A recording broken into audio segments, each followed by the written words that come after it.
মানুষ আসলে সাফল্যের গল্প শুনতেই পছন্দ করে, কিন্তু সাফল্য পেতে হলে এর পেছনে যে কষ্টের গল্পগুলো সেগুলো থেকে যায় অজানা, কিংবা সেগুলো হয়তো কেউ শুনতেও পছন্দ করে না। ঠিক এরকমই একটা গল্প মনন রেজা নীর, বাংলাদেশের সর্বকনিষ্ঠ ইন্টারন্যাশনাল মাস্টার দাবাড়ু খেলোয়াড়। এই মনন রেজা নীর ধীরে ধীরে স্তরে স্তরে স্টেপ বাই স্টেপ তিনি এগিয়েছেন সাফল্যের পথে এবং বাংলাদেশের হয়ে নিজেকে ছড়িয়ে দিতে চান, বাংলাদেশের হয়ে সাফল্য বয়ে নিয়ে আসতে চান। সামনেই ওয়ার্ল্ড কাপ অনুষ্ঠিত হবে দাবার, এবং এবারে অনুষ্ঠিত হবে ইন্ডিয়াতে। সেই ওয়ার্ল্ড কাপে পার্টিসিপেট করতে যাচ্ছেন, যেটা আগামী মাসের 1 তারিখ থেকে শুরু হচ্ছে ইন্ডিয়াতে। সেই ওয়ার্ল্ড কাপে নিজের প্রতিভার স্বাক্ষর রাখতে চান, সেই ওয়ার্ল্ড কাপে জিতে বাংলাদেশকে নতুন করে পরিচিত করতে চান বিশ্ব দরবারে। সব মশার বিরুদ্ধে সুরক্ষা দিতে এলো বসুন্ধরা এক্সট্রিম অ্যারোসল, মশার বিরুদ্ধে এক্সট্রিম সুরক্ষা। কিন্তু তার এই পথটা খুব একটা সুগম নয়, খুব একটা সহজ নয়, এবং সেই গল্পগুলোই শুনছিলাম তার মার কাছ থেকে।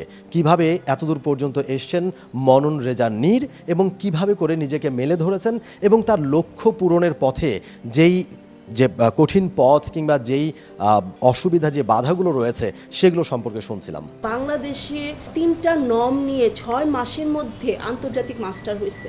আমার মনে হয় না এই রেকর্ডটা কারো আছে। আন্তর্জাতিকভাবে নীর 5টা গোল্ডের অধিকারী, 7টা সিলভারের অধিকারী, 3টা ব্রোঞ্জের অধিকারী, অ্যান্ড বাংলাদেশে ন্যাশনালভাবে 4টা গোল্ডের অধিকারী। তো এই বয়সে কোন মানুষ আন্তর্জাতিকভাবে এতগুলো গোল্ড পাইছে? আর সবচেয়ে বড় কথা হলো কমনওয়েলথ সহ, কমনওয়েলথে এইজ গ্রুপে কেউ কখনো গোল্ড পায় নাই, সেখানে নীর পাইছে। আমি যতটুকু পারছি সবার মানুষের সাহায্য নিয়েই আমি পারছি নীরকে বাইরে মুভ করাইতে। কিন্তু আজকে আমার প্রশ্ন, কেন আমার বারবার মানুষের দ্বারে দ্বারে যেতে হয়? ফেডারেশন কেন আমাকে স্পন্সর জোগাড় করে দেয় না? কেন আমার এত এত মানে প্রতিকূলতার মধ্যে যেতে হয়? আমার আজকে আপনার সবার কাছে প্রশ্ন। আর কতদিন আমি কিভাবে নীরকে, এই যে একটু পরে কিছুদিন পরে আমি আর নীরকে মানে আগাতে পারবো না, কারণ নীরের এজ হয়েছে। তখন আমি চিন্তা করবো যে আমার তো কোনো আর্ন নেই। আজকে বাংলাদেশ নেভিতে আছে বলে, কন্ট্রাক্ট ক্লিয়ার আছে বলে একটা মান্থলি খরচ পায়, সেটা আমি দিয়ে চলতে থাকি। কিন্তু আর কতদিন? নীরকে কোনো মানে স্যালারি বা ফেডারেশন থেকে দেওয়া হয় না। হ্যাঁ, আমার বিভিন্ন জায়গা থেকে মানে ম্যানেজ করতে হয়। কি কতদিন? আমারও তো বয়স হয়েছে, আমার তো আর পারি না গিয়ে মানুষের কাছ থেকে চাইতে।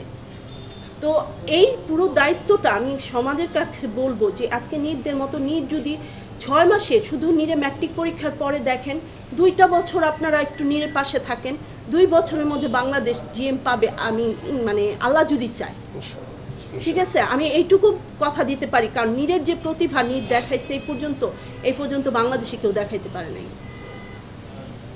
ঠিক আছে, আজকে খুব কষ্ট নিয়েই কথাটা বললাম, কারণ এই 2টা বছর নীরের পরীক্ষার আগ পর্যন্ত আমি খেলাবো না, কারণ যেহেতু ম্যাট্রিক পরীক্ষা আর রেসিডেন্সিয়াল মডেল কলেজের মতো একটা জায়গায় ও পড়ছে, তো পড়াশোনাটা ওর জন্য একটা গুরুত্বপূর্ণ বিষয়।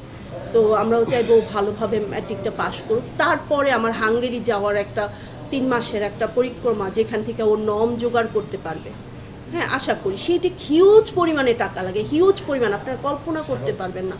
পার ডে এক একজনের জন্য $80 থেকে $90 খরচ হয়, যেটা আমার পক্ষে কোনোভাবেই সম্ভব না। এই বাধা বিপত্তিকে পেছনে ফেলে সামনের দিকে এগিয়ে যেতে চান মনন, এবং বাংলাদেশের জন্য সুনাম বয়ে নিয়ে আসতে চান। ওয়ার্ল্ড কাপে তার লক্ষ্যটা পরিষ্কার, তিনি সেখানে ভালো প্রতিভা রেখে কিংবা ওয়ার্ল্ড কাপে ভালো করে বাংলাদেশকে আসলে অন্য একটা স্তরে নিয়ে যেতে চান, এবং তিনি বাংলাদেশের গ্র্যান্ডমাস্টার হতে চান। এরকম একটা লক্ষ্য নিয়ে তিনি এগিয়ে যাচ্ছেন। আমি বাংলাদেশের ইয়ংগেস্ট ইন্টারন্যাশনাল মাস্টার, তো আশা করি আমি গ্র্যান্ডমাস্টার হওয়ার চেষ্টা করব। আর ওয়ার্ল্ড কাপের ব্যাপারটা বলবো যে অবশ্যই আমার আশা আছে, আমি আমার বেস্টটা দেওয়ার চেষ্টা করব, এবং অবশ্যই বিএনপিকে ধন্যবাদ, তারেক রহমান স্যারকে, এই সময় আমাকে হেল্প করার জন্য। মননের মতো এই ধরনের একজন প্রতিভাবান দাবাড়ুর পাশে দাঁড়িয়েছে বিএনপির ক্রীড়া বিষয়ক সম্পাদক এবং সাবেক ফুটবলার, বাংলাদেশ ফুটবল দলের সাবেক অধিনায়ক আমিনুল হক তার বাসায় এসে আর্থিক সহযোগিতা করেছেন এবং তার পাশে দাঁড়ানোর প্রতিশ্রুতি দিয়েছেন, এবং আগামীতে মনন যাতে তার স্বপ্ন পূরণের পথে এগিয়ে যেতে পারেন, যাতে বাংলাদেশের জন্য সুনাম বয়ে নিয়ে আসতে পারেন। এবং অনেক দিন ধরে বাংলাদেশে কিন্তু কোনো গ্র্যান্ডমাস্টার তৈরি হচ্ছে না সেভাবে। মনন সেই প্রতিশ্রুতি তিনি দিচ্ছেন যে তিনি সহযোগিতা পেলে তিনি এগিয়ে যেতে পারবেন, গ্র্যান্ডমাস্টার হতে পারবেন, এবং সেই স্বপ্ন পূরণের পথে যাতে তার কোনো অসুবিধা না হয় কিংবা কোনো বাধার মুখে তাকে পড়তে না হয়, সেই কারণে বিএনপির পক্ষ থেকে যতটুকু সহযোগিতা করা প্রয়োজন সেই সহযোগিতার হাত বাড়িয়ে দেওয়ার যে প্রতিশ্রুতি সেটা করেছেন আমিনুল হক। আগামী নির্বাচনে বাংলাদেশ জাতীয়তাবাদী দল বিএনপি যদি নির্বাচিত হয়, আমরা যদি সরকার গঠন করতে পারি, মানে সরকারিভাবেই নীরের সকল দায় দায়িত্ব আমরা নিব ইনশাল্লাহ। এটুকু আপনাদেরকে আশ্বস্ত করতে চাই। পাশাপাশি আপনাকে আশ্বস্ত করতে চাই আপা যে ইনশাল্লাহ নীরের ম্যাট্রিক পরীক্ষার পরে আপনার যে 2 বছর যেই চেষ্টা, যেই লক্ষ্য রয়েছে যে এর ভিতরে নীর যাতে সুপার জিএম অর্জন করতে পারে, সেই জায়গাতে মাননীয় ভারপ্রাপ্ত চেয়ারম্যান জনাব তারেক রহমান সবসময় আপনাদের পাশে থাকবেন এবং যা যাবতীয় খরচ যেটা প্রয়োজনীয় হয় সেটা ইনশাল্লাহ আমার পক্ষ থেকে, আমাদের মাননীয় ভারপ্রাপ্ত চেয়ারম্যান জনাব তারেক রহমানের পক্ষ থেকে, আমার দল বাংলাদেশ জাতীয়তাবাদী দলের পক্ষ থেকে সবসময় ইনশাল্লাহ আমরা নীরের পাশে থাকবো ইনশাল্লাহ। For more updates, subscribe to our YouTube channel and click on the bell icon. Follow us on Facebook and Instagram. Download T-Sports app to enjoy exciting games and highlights. Visit tsports.com.